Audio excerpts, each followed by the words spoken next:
Welcome to the image analysis of the cervical vertebra.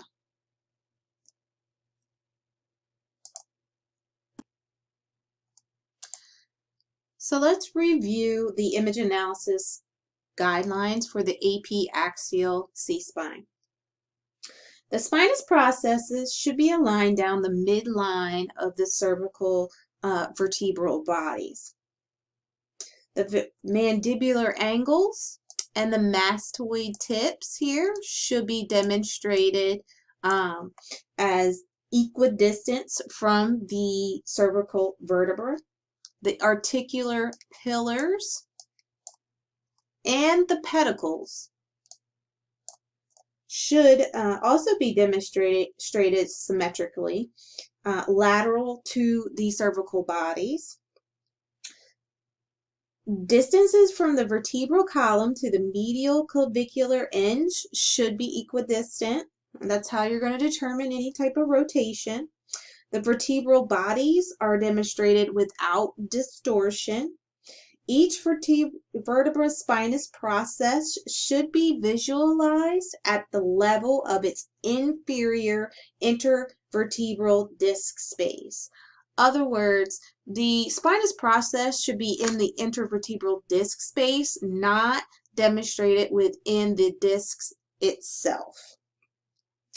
The third cervical vertebra is demonstrated in its entirety. It should not be superimposed by the mandibular angles or the mandibular mentum or the occiput. The occiput and the mandibular mentum should be superimposed. The fourth cervical vertebra is typically at the center of the exposure field, and the second through seventh cervical vertebra and the surrounding soft tissue should all be demonstrated within the exposure field. Here are those image analysis guidelines for your further review. So let's talk about central ray angulation for the AP axial.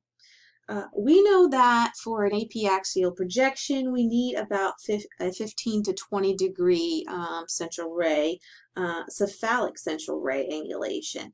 This is so that we can align the central ray parallel with the intervertebral disc space and posing those intervertebral disc spaces as open.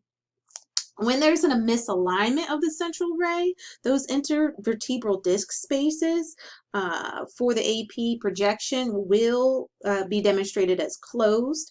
The vertebral bodies will be distorted, and the spinous processes will be projected within the actual vertebral body rather than the disc space itself. In this example here is a example of insufficient cephalic ray angulation. And when that occurs, like we said before, you will have a closed intervertebral disc space, and the spinous processes will be projected within the vertebral body. In addition, this anatomic relationship also results in if the head and upper cervical vertebra are tilted more anteriorly towards the x-ray tube for the examination. So you must make sure that the patient's mid-coronal plane is as upright as they can get so that we don't close those disc spaces.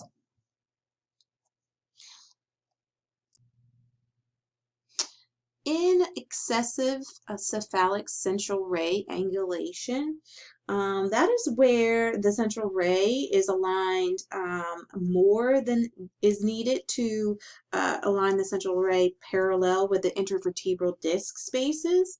You'll have closed intervertebral disc spaces again. The spinous processes will be demonstrated within the disc itself instead of within the intervertebral disc space. But the most important or most significant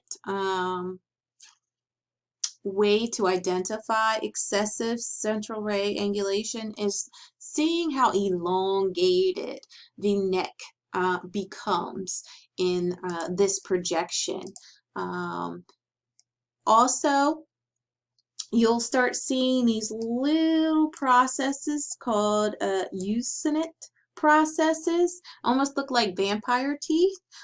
You'll also be able to determine that there is too much central ray angulation from that as well.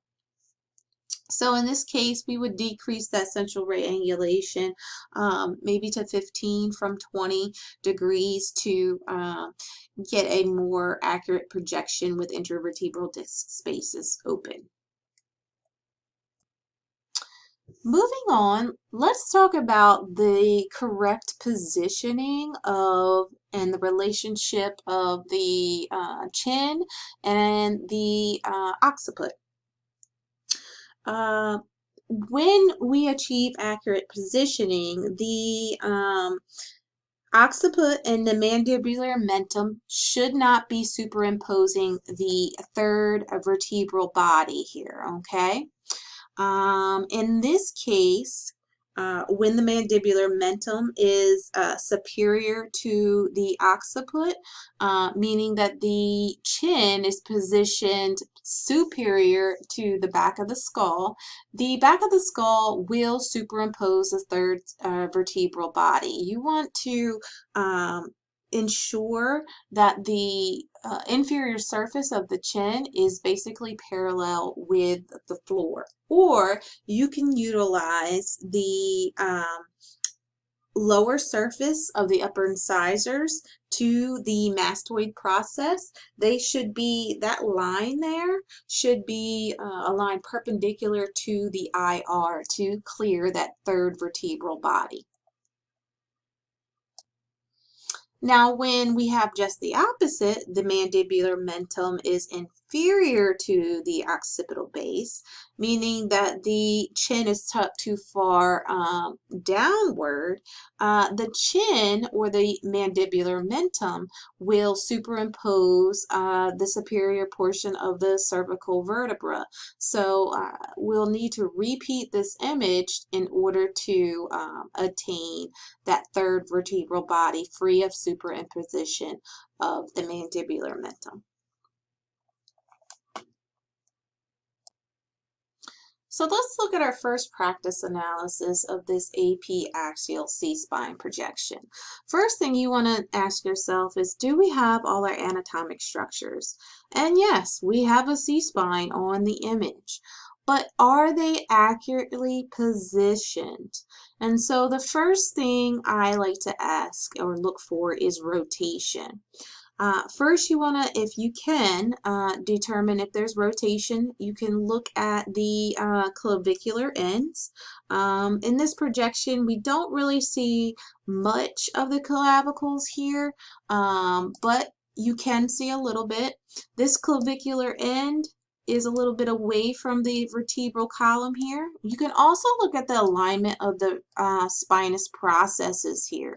They are a little bit closer to the left side than they are the right. So they should be aligned down the center of the vertebral column, or the in which they are not. So there is some rotation with which we are going to have to correct.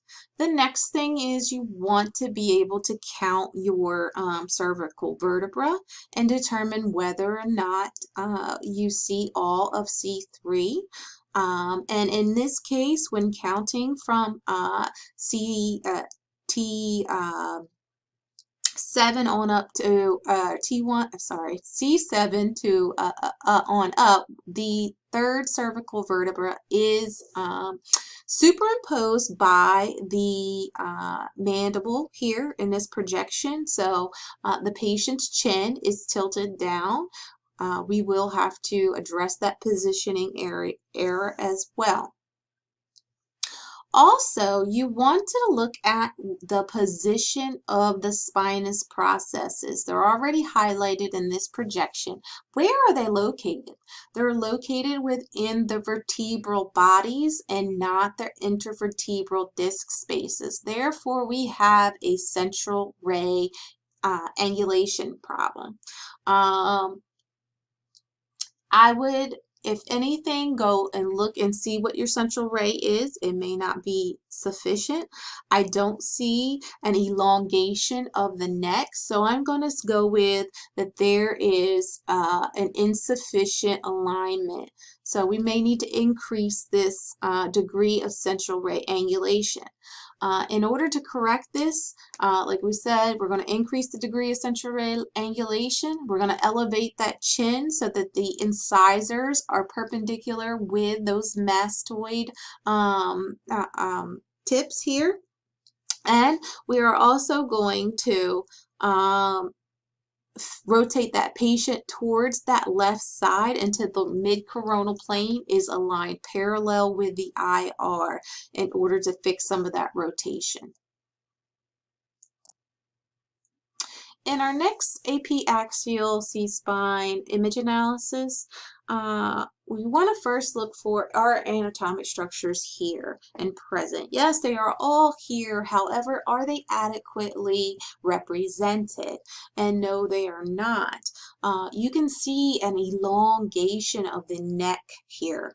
It almost looks like a giraffe neck. Also, if you look at the vertebral bodies, you kind of see like these, either you can call them bat ears, or you can call them, they call them the euthymic processes, or vampire teeth. But when you see these, you should automatically think, I have a excessive angle on. We need to decrease that angle in order to get a adequate projection.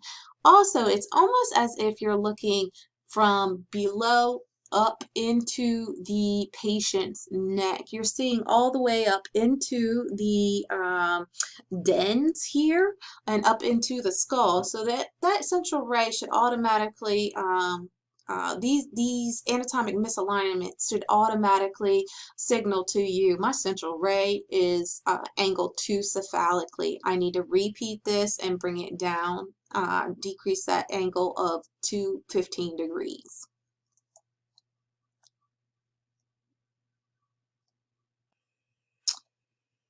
This ends part 1 of the C-spine image analysis. Please proceed to part 2 to move on to the open mouth projection.